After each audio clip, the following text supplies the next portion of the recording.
for the kind introduction, and thanks for being here. So we're talking about perpetrators of mass atrocities, and we're going to talk about why people kill. Who are these people? Why do they kill? Why do they commit such extreme violence? Now, I will not be talking about serial killers or general murders, but I will be talking about mass atrocities. What do I mean by that? Mass atrocities are genocide, crimes against humanity, war crimes, and terrorism. So these are political crimes. Unfortunately, we see them on the news every day now, and maybe many of you also ask yourself, who are these people? And when you see the horrendous crimes committed by Hamas, the horrendous bombings by Israel, you might want to distance yourself from the crimes and both also from the perpetrators and push them away. But then come up the questions, who are these people and why do they do this? To understand these kinds of perpetrators, we need to understand the context in which they commit these crimes. So the crimes are committed in a very particular political, ideological, and organizational context. So what do I mean by that? Political context is a period of war, for instance, a revolution, a period when a certain country is under attack, or when there is difficult life circumstances.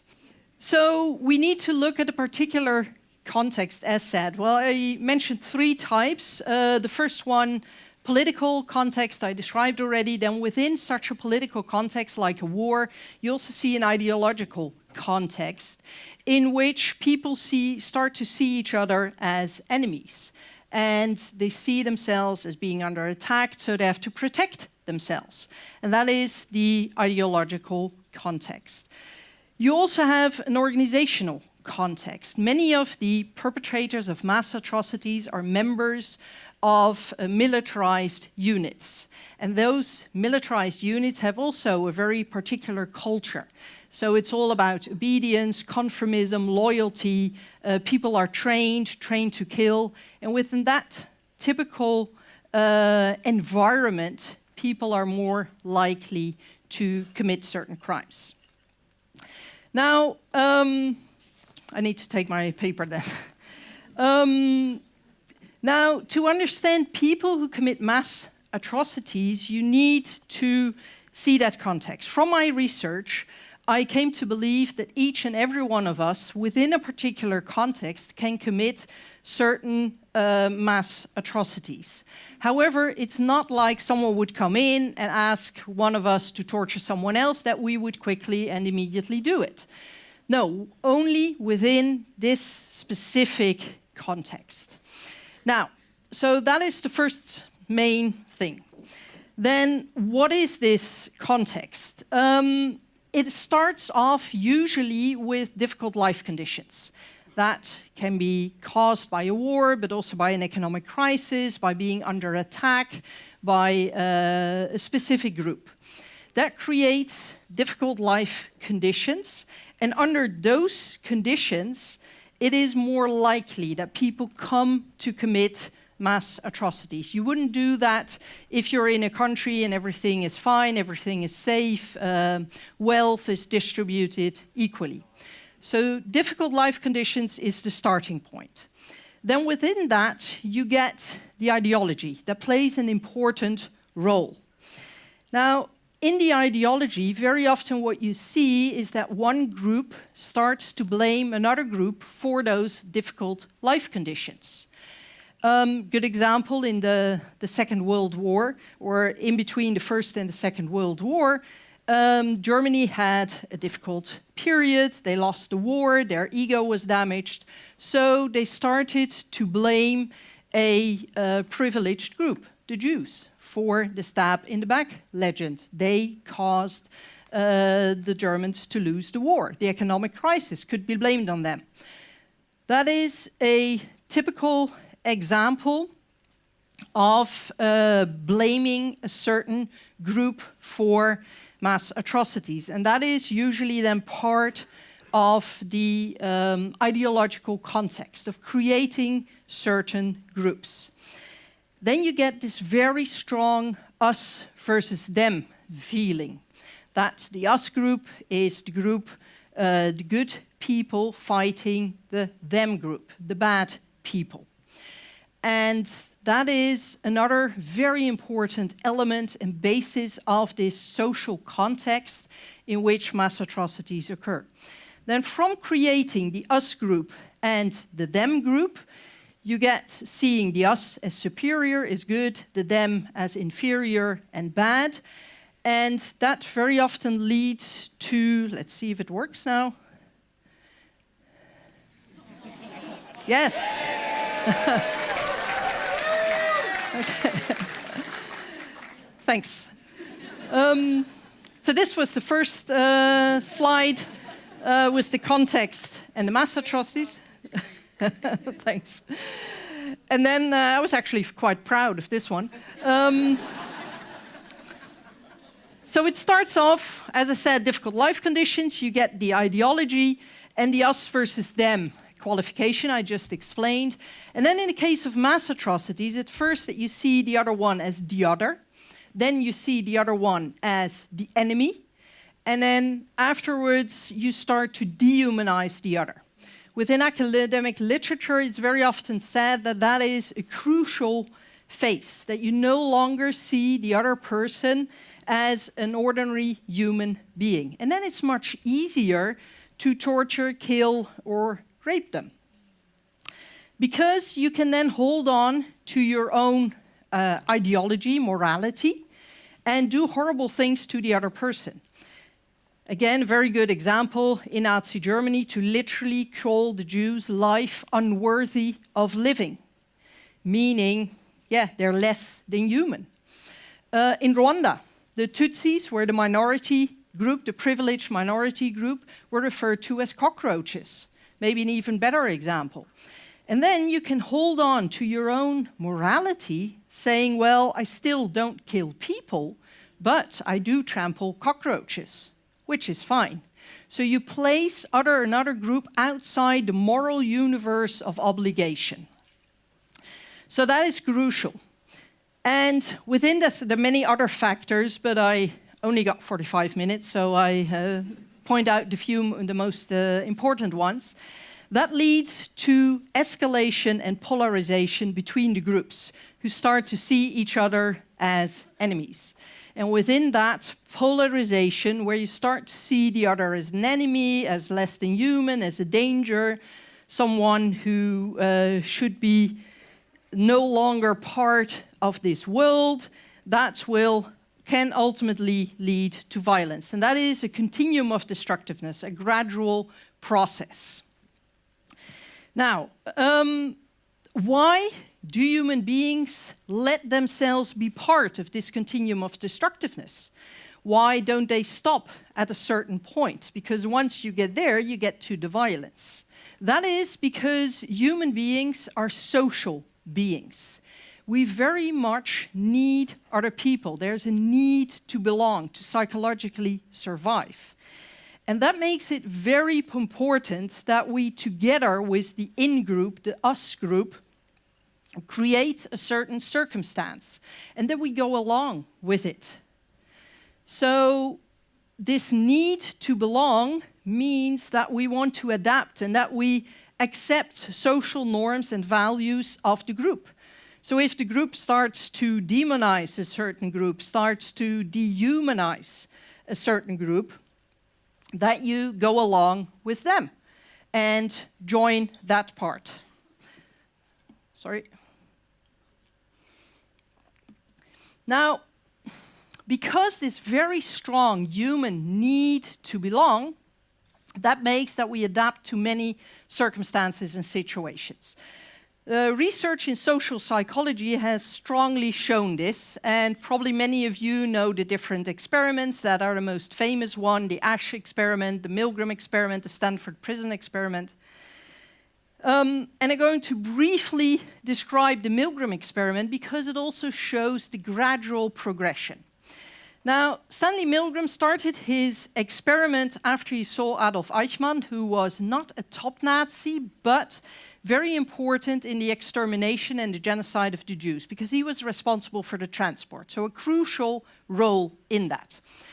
And in his trial in Israel, he kept on saying, I was just following orders. So Stanley Milgram wanted to prove that people don't do these kind of things by just following orders. And he set up an experiment, told the people that it was a learning experiment, and that he wanted to test to what extent pain would affect learning ability in a positive way. So there was a participant that came to the studio, and another person that was actually a confederate of the experimenter had to learn word pairs. And with each word pair that he had wrong, he was given electric shock. At least that's what the participants thought. In reality, that person wasn't given a real electric shock, and the learner was an actor. Now, the experiment started off with 15 volt and ended with 450. The thing is that probably all of us would think 15 volt is a very slight shock. For a scientific experiment, okay, that's fine. 450 is not. That could potentially be lethal. And so that you have these two different things, but the shocks went up with 15 volt with each mistake. Now the problem there is, where is the borderline between 15 and 450? Is it 100? Is it 150, 130, 145? That makes it difficult. And within the experiment, as you will see in real life with genocides, it starts gradually and then becomes more and more extreme. Now, in the Milgram experiment, you saw people at some point doubting if they were doing the right thing, if it was still acceptable. Now, if you have the courage to then immediately stop and to say to the experimenter, no, stop, we stop here, then you can get out. But what most people do is start to doubt without saying that to the experimenter. And then they give the next shock. And then the next, and the next. And then the thing is that if you start to do that, continuing is a rationalization or justification for going that far in the first place. And that is a kind of psychological trap that you get in. That is very well shown with the Milgram experiment, and you also see that with perpetrators in real life. Now, perpetrators, I explained before, with the slide that came up too late, the context. So from the context, there's a lot of pressure on an individual when an individual gets an order to torture, kill, or bomb others. And this strong pressure leads most people to follow the order, especially if they're in a militarized unit. They're often also obliged to follow the order. They could be prosecuted for not following the order. So there's a huge pressure. In my view, what I said earlier, I think every one of us could, within certain circumstances, become a perpetrator. But not just like that. It requires the context, and then it requires some kind of transformation. We transform into perpetrators. Now, what do I mean by that? What comes out from solid research, my research, but also many others have found that the very first time that people get this order, most people will follow the order to torture, maim, kill, bomb, or commit any atrocity. And then the crucial moment is how they respond to that, because almost every single perpetrator said that the first time they commit a crime, they feel animal pity with the victim. They believe they were doing the right thing, protecting their fatherland, trying to create a better world, getting rid of the people who caused the difficult circumstances, whatever, eliminating an enemy. So they believe they do the right thing. But then they kill the first person, and then they feel this animal pity. They feel sorry for, let's say they killed someone, they suddenly realize that person is a human being. And in the ideology, that person was dehumanized. But when they see the body, they realize this is a person just like you and me. And then they feel sorry, so they feel very bad. And that triggers a sense of not knowing exactly what happened. And that's called cognitive dissonance, that you believe yourself to be a good person, but you just did a bad thing. And that's this nagging feeling, and we don't like that. And the other thing we want, every one of us wants to be a good person. Well, we might have different ideas of what a good person is, but we all want to be good according to our norms. Now, many perpetrators just feel that animal pity, so they don't feel that they just did something good. Now, what happens then is that in order to soothe their own conscience, they start to rationalize and justify their behavior. So after their first kill, the animal pity, they will start consciously and subconsciously, they're starting to reason why they did it and why they had to do it. I had to do it because otherwise that person would have killed me. I had to do it because otherwise I would be punished for not killing him. Someone else would have done it, or that was a bad person anyway. So they look for everything they can find to rationalize and justify their own behavior. And that, in my view, is the crucial moment of the transformation of being an ordinary person to becoming a perpetrator.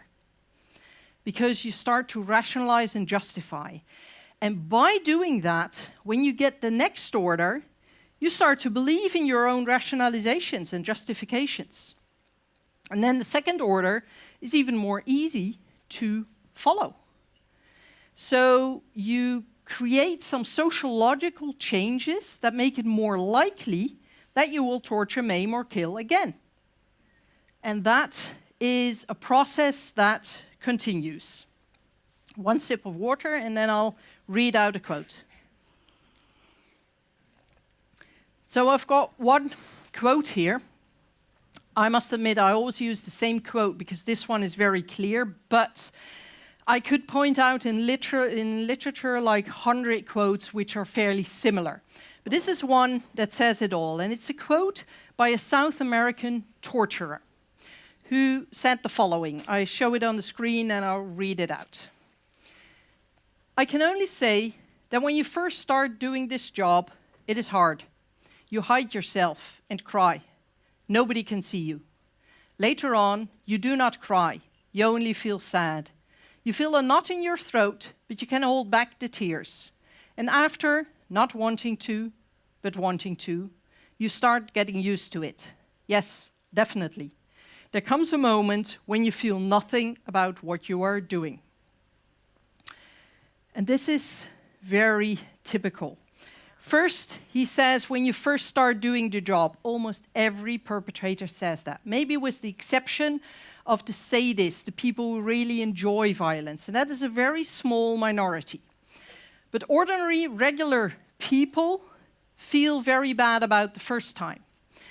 And then, and this is what I like about this quote, not wanting to, but wanting to. You don't want to get used to doing these horrible things. But since you feel you have to do it, then you better get used to it because you don't want to feel this bad conscience the whole time. So in order to psychologically survive, you do need to soothe your conscience.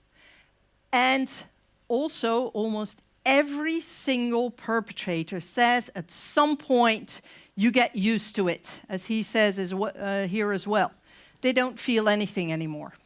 They know how to deal with it. They can push back. They don't feel the animal pity anymore. And they got used to torturing, maiming, killing, or even raping other people. Now, I've got another quote from the book by Christopher Browning called Ordinary Men. And that's a quote from one of the people who was, he was not an anti-Semite, he was not an extreme SS Nazi believer, but he was a patriot in the war, and at some point he was given the order or this whole group. The book is about one group, Reserve Police Battalion 101. Some of you might have read it. And they were given the order to start to shoot Jews. And the commander of the group, von Trapp, didn't like it. So he gave them the option to get out. But very few did so. And the strange thing is that they also asked people then, why didn't you step forward and take the possibility of not shooting Jews? And then many of them said, I didn't want to be seen a coward. And that shows the social pressure of obeying in such a situation. Now, the quote I want to read out is from one of those police officers who started shooting and then continued shooting for months. So he killed many Jews in that shooting. And why I find this quote so particular, because it shows the extent to where we can go in order to justify and rationalize our own behavior. Because what he said is, yeah, but I only shot children. You're like, what? You only shot children? Aren't you the worst of all perpetrators? But he had an excuse for that, and that shows how our mind works. So he said, I made an effort, and it was possible for me to shoot only the children by the hand. My neighbor then shot the mother, and I shot the child that belonged to her. Because I reasoned with myself that after all, without its mother, the child could not live any longer. So what you see here, what the mind of this perpetrator did, but it's fairly typical of the human mind, is to find a way to excuse your own behavior, to transform genocide, because he participated in genocide, as some kind of mercy killing. In his own mind, he almost said, well, it did good because the child couldn't live with its mother. And that is what perpetrators do, and that is what we are capable of. We are capable of fooling ourselves to a great extent that we even believe that terrorism, genocide, war crimes, crimes against humanity, all these horrible acts are in fact legitimate, are in fact a reasonable thing to do. Because we create this separate reality, we fool ourselves in believing that. So that is and explains how ordinary people can come to commit mass atrocities. So far, the first part. Then, it's also important to be aware that not all perpetrators, though, are the same. Perpetrators differ, and there are many different types of perpetrators. Very often the types of crimes we're talking about, especially if we talk about genocide, crimes against humanity, war crimes, so these massive crimes committed in a period of armed conflict or political conflict at least. You see leaders, middle cadre, low-ranking ones, but you also see, so you see different levels of power, but also different roles and different motives. So when you talk about perpetrators of mass atrocities, it's also, you shouldn't talk about the perpetrator of mass atrocities, because there are many different kinds of perpetrators. Thank you.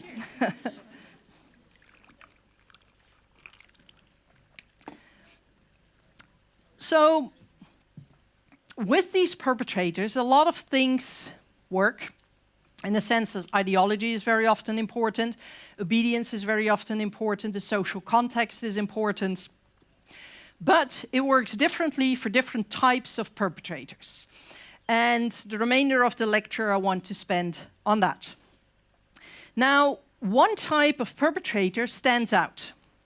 And that is what I called the criminal masterminds. These are the people, and here are some of the examples, at the top of a chain of command.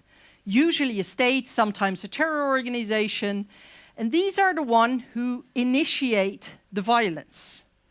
Sometimes explicitly and directly, sometimes more implicitly and more indirectly. By starting a war or What? Now, these perpetrators stand out compared to all others. Why? Precisely because they are at the top of the chain of command. Of course, these perpetrators cannot commit the crimes all by themselves. The rise of someone like Hitler can only be explained by the breeding ground, the fertile breeding ground, which could make him rise to power. And the breeding ground is partially the difficult life conditions, the ideology that partially he made up, but also supported by many others. So they are at the top of the chain of command, and in that sense stand out. And then they work together with many others, of course, but within that fertile breeding ground, they are the ones to a large extent who create the context, together with others, of course. But they are the main people, and that's why, to me, they stand out.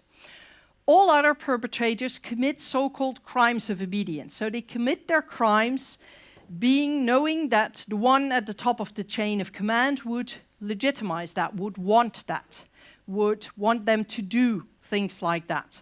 But they don't. This group, they are a bit less ordinary than many of the other perpetrators. Many of them suffer from narcissism, have psychopathic traits like lack of a conscience, lack of fear, or are Machiavellianists, who are out for power, who are very opportunistic. So this is the group that stands out. Then you've got the other perpetrators, what I call middle and low-ranking perpetrators, also quite a few of close associates to the criminal masterminds, because together they create a certain dynamic. Now, these perpetrators are very much affected by the context. However, their behavior also contributes to furthering a certain context. So it's not a one-way situation. Of course, the context very much determines our behavior. We probably, all of us, like to think of ourselves as very independent people. But within a particular context, we behave according to the social roles, norms, rules within that context. But then there is this dynamic, because when we adapt to the norms and rules within a context, we also further support that context and further create that context. So it's a two-way street.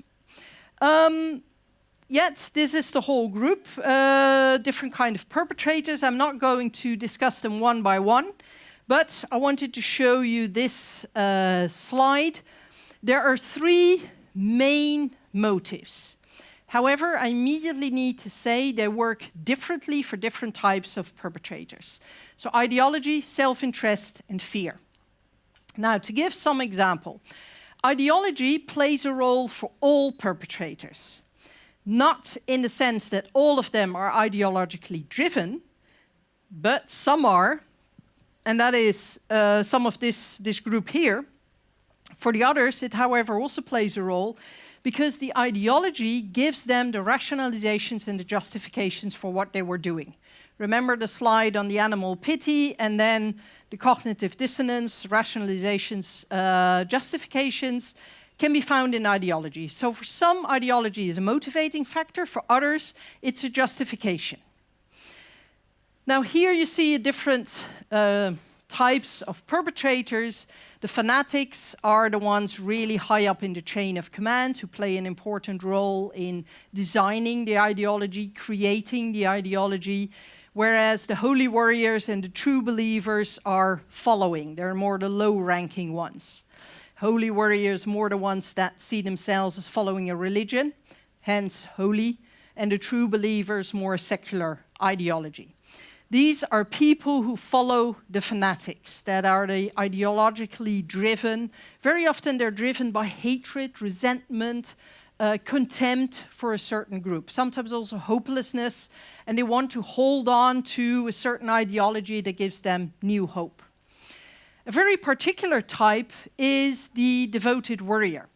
Devoted warrior are perpetrators driven by obedience, conformism, and they want to do the right thing, but they're very, how do you say, they really want to do as well as they can, be the best person in their job. However, by doing so, they can totally devote themselves, hence that I call them devoted warrior, to a leader, ideology, or a specific cause. And they internalize that cause. So they would do almost anything to support that cause. So they're not, before they commit the crimes, extremely ideologically driven. Also not necessarily driven by hatred or whatever, but once in a job, they could do that. Examples in my book would be Eichmann, Adolf Eichmann, who I mentioned before, responsible for the transport of the Jews in the Second World War, but also Duch, who was the leader of the Tuol Sleng prison during the Cambodian genocide, where many people were tortured. Eugène de Kock is a South African killer, is another example of a devoted warrior. So these are people ideal in a legitimate organization. They will be your best and most loyal employees, but the most dangerous one in a genocidal regime. Because in such a regime, they are the instruments of evilness. Now, another group is driven much more by self-interest. They're not interested in the ideology. Sometimes they pretend they are. But for them, the ideology is not a motivating factor, is not something they really believe in, but something they use as a kind of instrument to gain themselves. And I distinguish several types of perpetrators. The careerists are people who want to get high up in the chain of command, who are very power hungry. Very often you also have people there who want to make their mark in history. A good example, so from the Second World War, is Hermann Göring, who very much wanted to earn his own spot in history.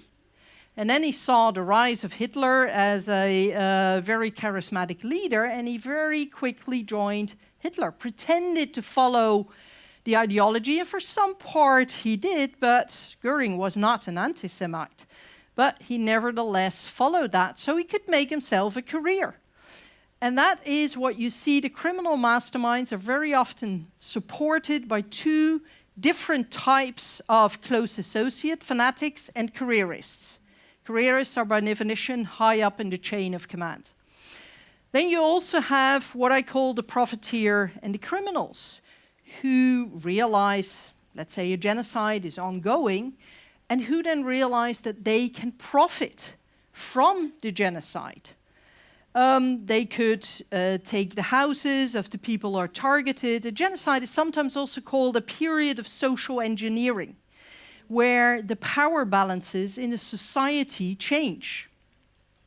And that leads to a situation where people who felt that they were always underprivileged can take advantage of the fact that certain people are targeted. They can take their jobs, they can take their houses, they can take, well, sometimes even their girlfriends. So these are cases where people say, okay, this is going on, I cannot stop it. However, I can profit it. Let me, for instance, betray that person. Tell everyone that this is a resistance fighter, and then he will be taken away and I can take his house. So there's a large group of that. Also, the criminals are driven by the same motives, but in my typology, I distinguish them by saying the criminals are the ones who were already involved in crime before the period of mass atrocities, whereas the profiteers usually are not, or are more or less on the borderline. Other examples of profiteers would be arms dealers who get rich from a period of war. Certain militarized groups that earn money by fighting for certain sides. So you can have that. Avenger is someone who in a war had to suffer losses, but then tries to avenge these crimes. You see that a lot. The Black Widows are a good example. Palestine terrorism could be a good example of avengers who feel that they were oppressed so long, so then they try to fight for their way and avenge the crimes that, or the discrimination they suffer. So that is avengers. Then, I said most perpetrators are ordinary people, but not all of them. And the groups that are not ordinary people are, in my typology, the predators and the deranged. There are also people who are less normal, who are very violent prone, who have mental deficiencies. And those people become that kind of perpetrators. A very good example of that would be Boulel. He was the guy who committed the attack in Nice. In Nice, there was, on the 14th of July, this horrible terror attack where Boulel stole a truck and drove with the truck over the main road where people were enjoying the fireworks, or had just enjoyed the fireworks, killing, I think it was 89 people.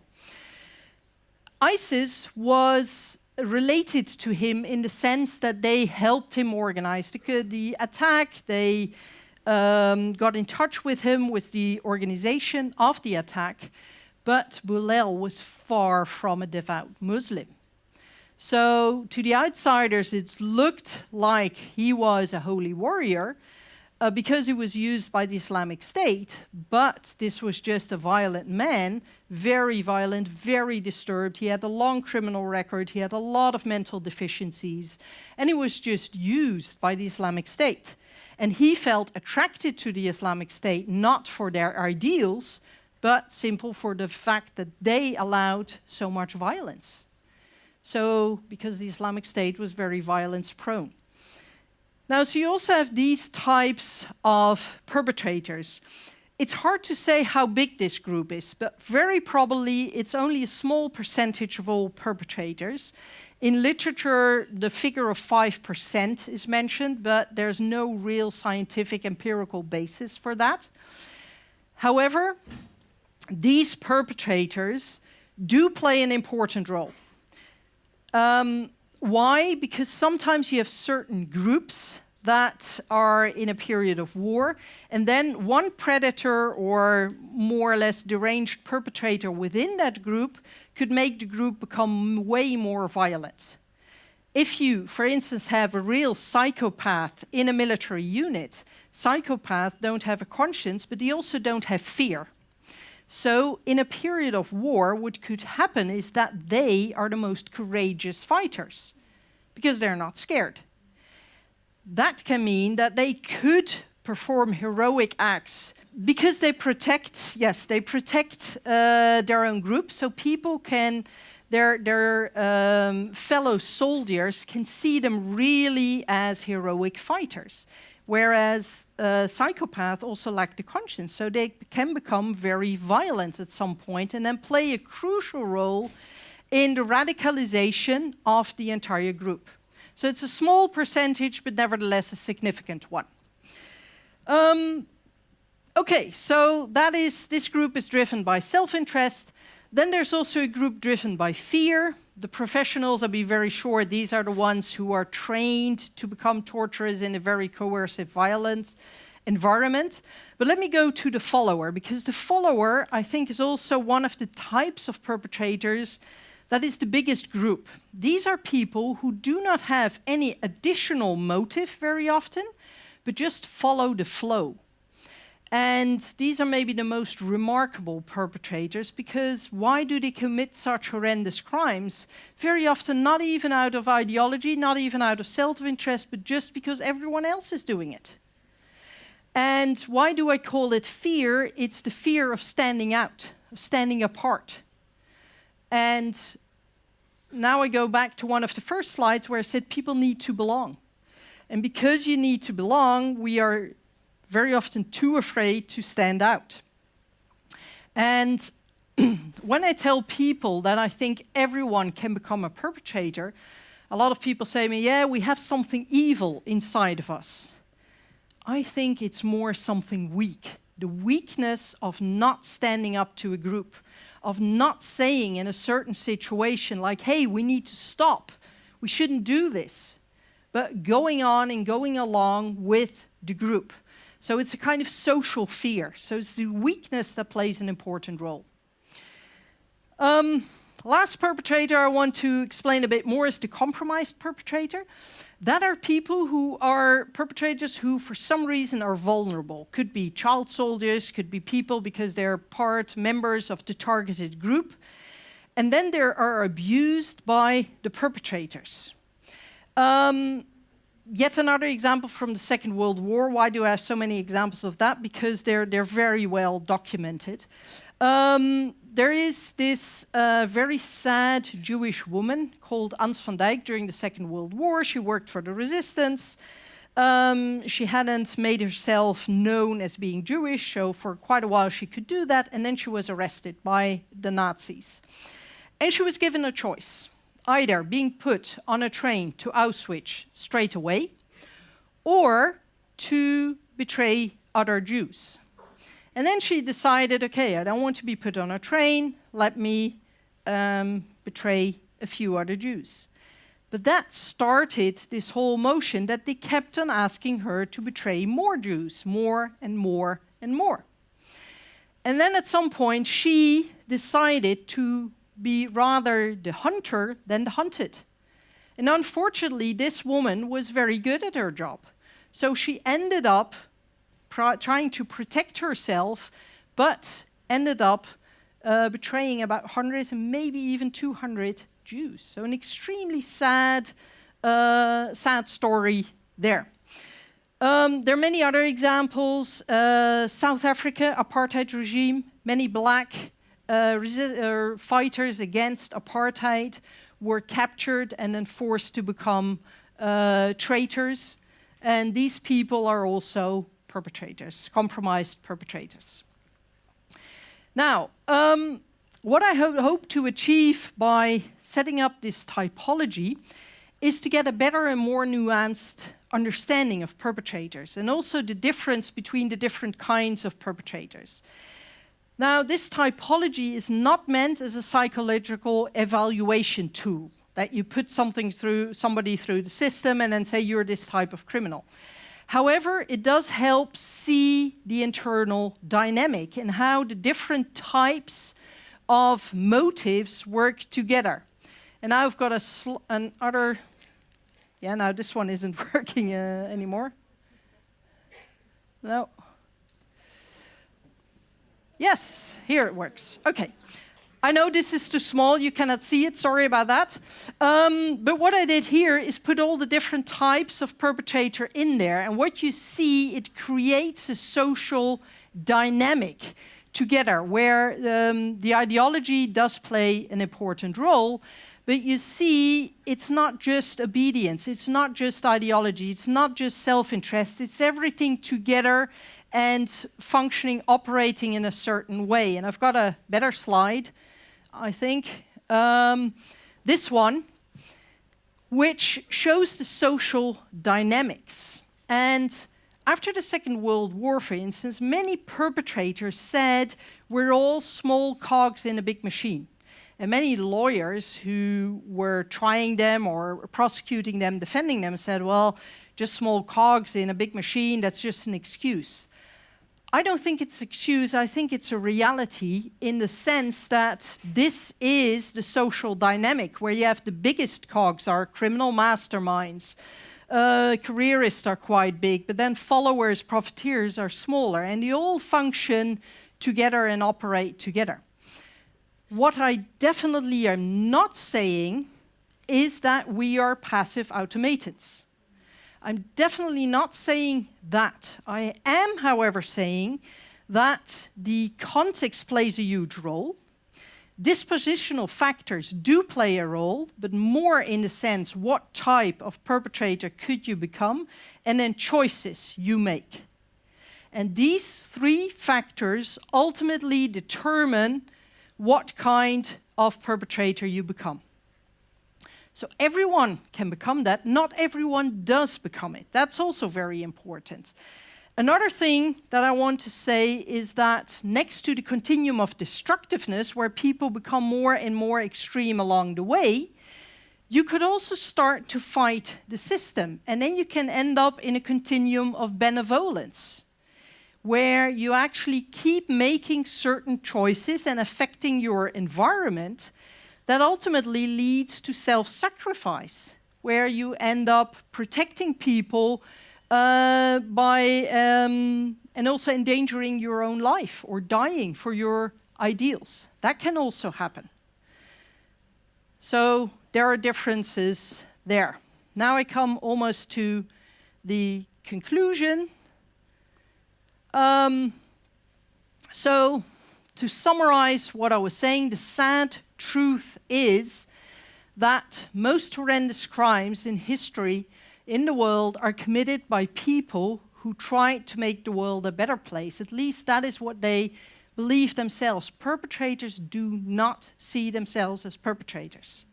They see themselves as people who try to make the world a better place, who do the right thing, who protect others.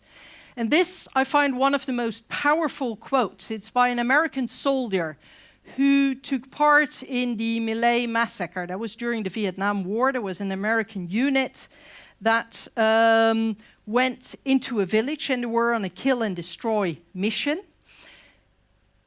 And they thought that in that village there would be only Viet Cong, which was the enemy they were fighting at that moment. But when they came to the village, there were only older men, women, and children. And yet they started shooting, killing 500 people. So it's a very bloody, awful, horrendous war crime and massacre. And there's a very good documentary on, you can see it on YouTube, called 4 Hours in My Lai. And one of the most powerful quotes I find is at the end of the documentary, where an American soldier kind of sadly sits down and shakes his head and said, we were supposed to be the good guys, and then we did this.